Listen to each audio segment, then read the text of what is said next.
Welcome back, ladies and gentlemen. Welcome back, class. We're looking at problem number 4 now. Are you ready, Ralph? George? Raina? Rachel? You guys okay?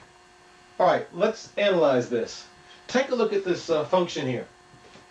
Does anything jump out at you momentarily, right at this moment? Does anything jump out at you? Do you see anything here? What do you recognize? What do you see here? Let's see, Ramona, what do you see?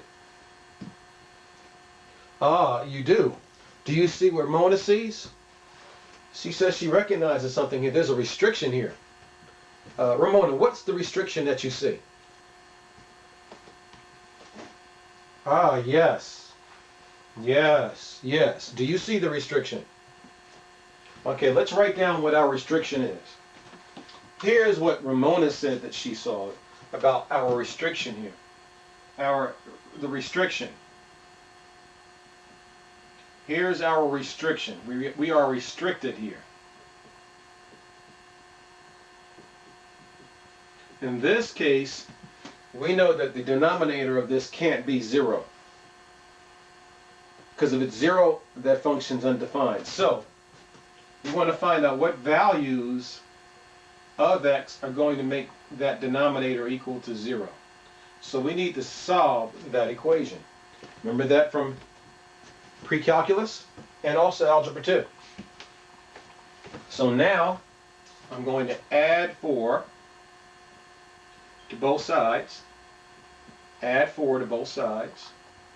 And so far I have x squared is equal to 4.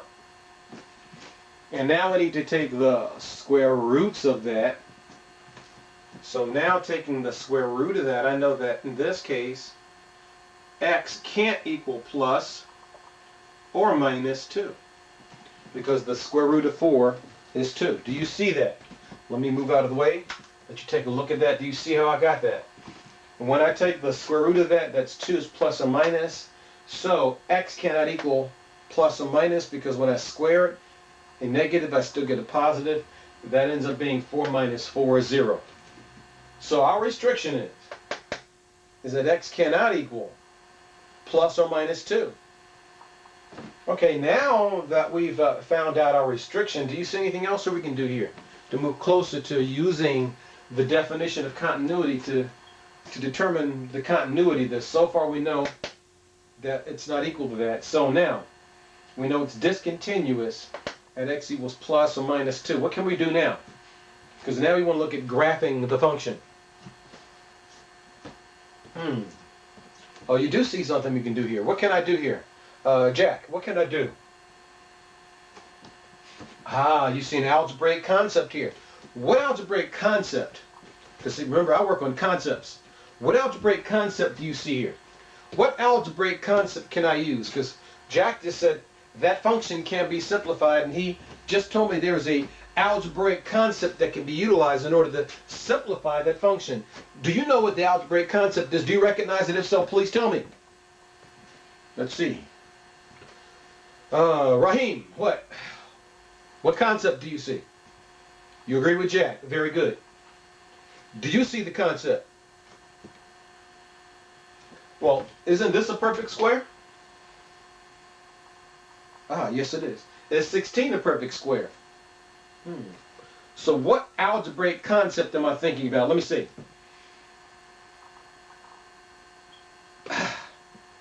What algebraic concept am I just thinking about? You heard what they just said. What did they say? Very good. Yes, the difference of two squares. Excellent. So here's what I can do. Using the difference of two squares, I'm going to use the difference. I'm going to apply the difference of two squares. I'm going to apply this algebraic concept to simplify the function. All right. So now I have f of x, and I can factor the numerator. That becomes x squared minus 4, okay, right, times x squared plus 4 all over x squared minus 4. Okay, do you follow that? I want to go slow. I want to take this step by step. Do you see how I got this? Difference of two squares. Now that I've factored the function, what do you see we can do here? What do you see now? Think greatest common factors. What is the greatest common factor between the numerator and the denominator? Now we're bringing in another concept, factors. Yes, x squared. Very good, George. X squared minus 4. X squared minus 4. They are our greatest common factors. These factors are multiplying. Therefore, I know that x squared minus 4 divides into x squared minus 4 once. So now, upon these factoring and dividing into each other, we have f of x is now equal to x squared plus 4. What kind of function is that? Ali, what kind of function is this? What tells you what kind of function it is? What kind of function is that? Do you recognize that? What kind of function is that? And it's also a translation, isn't it? Yes, it is. What kind of translation? Let's see. Idrissa. Yes, it's a vertical translation because we have our standard parent function beginning with f of x equal ax squared. And then now we have a vertical translation which is written as ax squared plus k.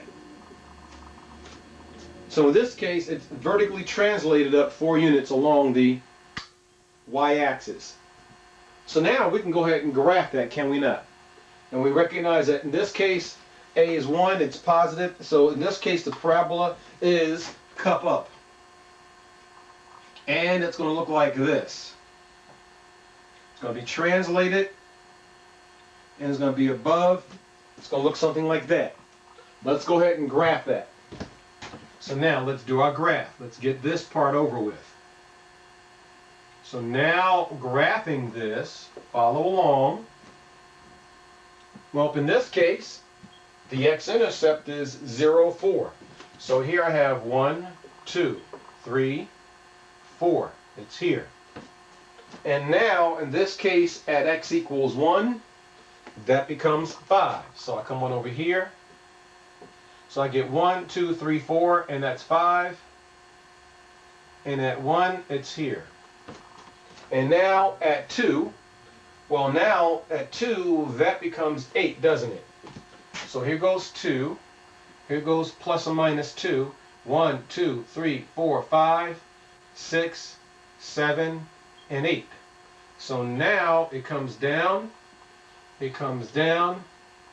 and 5, 6, 7, 8. But what do we know about those points at x equals plus or minus 2? Yes, it's undefined. So this is an open circle. We cannot use that value. So this is an open circle. So now we know that our parabola looks like this. It comes here through this point, and there's an open hole here, and it continues up. Comes here through this point.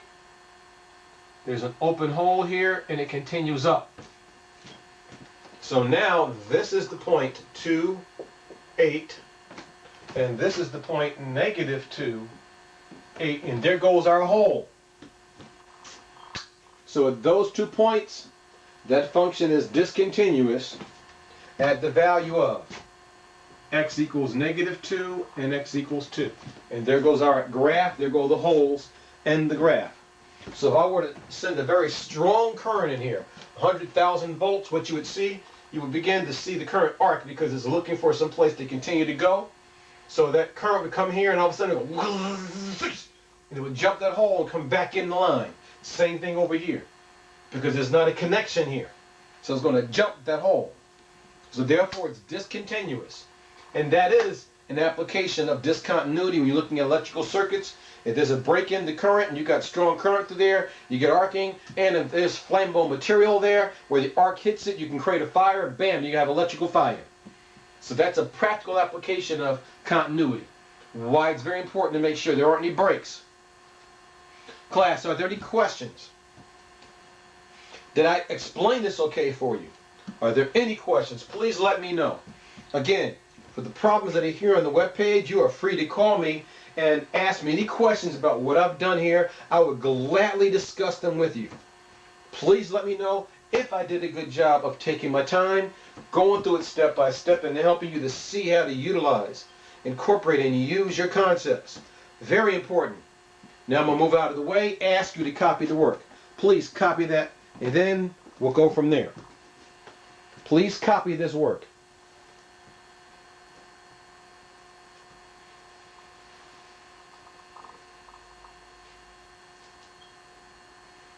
Alright, at this moment, if you have not finished copying the work, please pause your video and do so. Ladies and gentlemen, class, student, thank you for joining me today. Have an excellent, excellent day. And again, please email me, and you're free to call me if you have any questions regarding what I just did here. Thank you again for joining me, and have an excellent, superb day.